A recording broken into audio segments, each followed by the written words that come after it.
नमस्कार मित्रांनो, स्वागत आहे तुमचं आपल्या यूट्यूब चॅनलमध्ये. श्री यमाई देवी यात्रेनिमित्त यमाई केसरी हे मैदानात चालू आहे. तर या मैदानामध्ये 1 ते 10 गट पार पडलेले आहेत.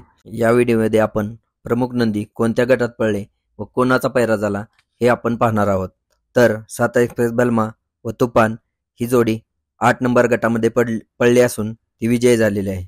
गराडेकरांचा लारा गट नंबर 9 मध्ये पळाला असून ती गाडी सेमीसाठी पात्र झालेली आहे. तसेच शिवसरीकरांची रायफल तर वाईकरांची नवीन खरेदी खंड्या ही जोडी 10व्या गटामध्ये पडलेली असून ती गाडी सुद्धा सेमीला पात्र झाली आहे. आपला लाडका दशम हिंद केसरी बकासूर कोणत्या गटात पळणार आहे हे जाणून घेण्याआधी तुम्ही जर आपल्या चॅनलला नवीन असाल तर आपला चॅनल सबस्क्राईब करा.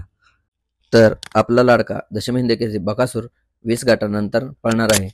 यमाई केसरी मैदानासाठी पैरा हा टॉपचाच असणार आहे असं मोहिल शेट यांनी सांगितलं आहे.